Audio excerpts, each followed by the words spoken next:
Hello friends, मैं हूं आपका अपना नितिन और ये मेरे चैनल की पहली लॉन्ग वीडियो। इसमें हम जुजुत्सु काइसेन एग्जीक्यूशन आर्क से एक्सटर्मिनेशन आर्क भी कह सकते हैं, उसके बारे में बात करेंगे। ये आर्क शिबुया इंसिडेंट के तुरंत बाद शुरू होती है। इसमें हम बात करेंगे कि एग्जीक्यूशन आर्क है क्या, में किसका एग्जीक्यूशन होने वाला है और एग्जीक्यूशनर कौन होगा। इसके साथ साथ हम जो नए करैक्टर आए हैं उनके बारे में भी डिस्कस करेंगे।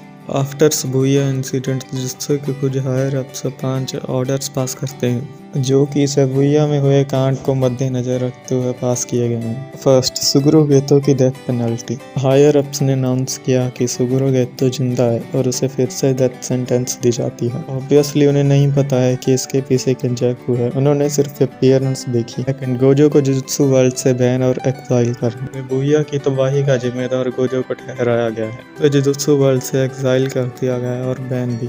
अगर किसी ने भी उसे प्रिजन रियलम से निकालने की या उसे तोड़ने की कोशिश की तो उसे सजाए मौत दी जाएगी। थर्ड, प्रिंसिपल जागा की एग्जीक्यूशन। टोक्यो हाई स्कूल के प्रिंसिपल मासामिची जागा को मौत की सजा सुनाई गई। रीजन है कि उसने गोजो और गेटो को सही रास्ता नहीं दिखाया। आल्सो इसके पीछे एक और मोटिव था। मासामिची जागा पांडा जैसे इंडिपेंडेंट गर्ल्स कॉप्स को बनाना जानता था। फोर्थ नंबर पर था यूजी का एग्जीक्यूशन। इसके बारे में हम आगे बात करेंगे। पांचवा ऑर्डर था यूटा को एग्जीक्यूशनर बनाना। सबसे बड़ा ट्विस्ट ये है कि हायर अप्स ने यूटा को यूजी को मारने का टास्क दिया है एंड यूटा ने उनके साथ बाइंडिंग बुक। जिनको नहीं पता, बाइंडिंग बुक एक तरह की शर्त होती है, अगर यूटा इसे पूरा नहीं करता तो उसकी अनकंडीशनली मौत हो जाती। आल्सो इससे उसने हायर अप्स को यकीन दिलाया कि वो यूजी को जरूर खत्म करेगा।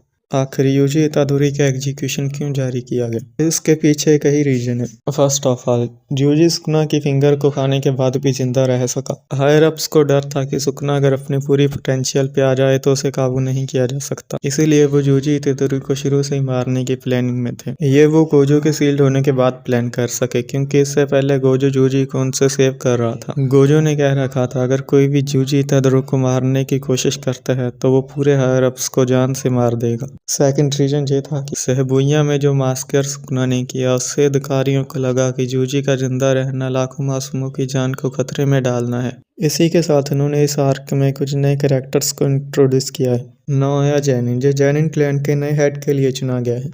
नायो से पहले इसका पिता नोबुतो जैनिन क्लैन का हेड था। उसने अपनी विलिंग से ही नायो को नेक्स्ट हेड बनाया था, बट उसने एक कंडीशन रखी, अगर गोजो को कुछ हो जाता है तो जैनिन क्लैन का नया हेड मैगमी फुशिगुरो होगा। और रीजन, इस आर्क में नायो मैगमी को मारना चाहता है क्लैन का हेड बने रहने के लिए, बट मैगमी के पास 10 शैडो टेक्निक होने के कारण जिंची एंड ऑगी जैनिन उसकी सपोर्ट में है। जिंची एंड ऑगी जैनिन नोबुतो के भाई हैं, जानी कि नायो के अंकल भी हैं, वो भी क्लैन का हेड बनना चाहते थे। Second new character Kaori Itadori, Yuji की मदर को भी प्लॉट ट्विस्ट के रूप में दिखाया गया है। यूजी के फ्लैशबैक में दिखाया जाता है उसका पिता और ग्रैंडफादर उसकी मदर के बारे में बात कर रहे थे, जो कि अभी मर चुकी थी। उसी सेम सीन में वो कमरे के अंदर एंटर करती है। हम देख सकते हैं कि उसके फोरहेड पे स्टिचेस हैं, जो दिखाते हैं कि वो पूरी तरह केंजाकू के कंट्रोल में है। मूवी में ज्यादा कुछ उसके बारे में बताया नहीं गया। At last so many plot twist आते हैं, जहां हम देख सकते हैं जूजी, जोजो, मैगमी एंड जूटा चारों साथ में हैं। तभी मैगमी जूजी को क्लिंग गेम के बारे में बताते हैं और जो उसकी बहन है उसके बारे में बताता है और जूजी को उसको सेव करने के लिए कहता है। और उसके बाद सभी लोग मिलकर टैंगन को ढूंढने के लिए जाते हैं, क्योंकि टैंगन सारे क्लिंग गेम के रूल जानता था और वो गोजो को अनसील करने में मदद करेगा उनकी। यहाँ हमें ये भी पता लगता है जो टैंगन वो फीमेल है, कोई मेल नहीं है। एंड में सभी लोग टैंगन से मिलते हैं और यही से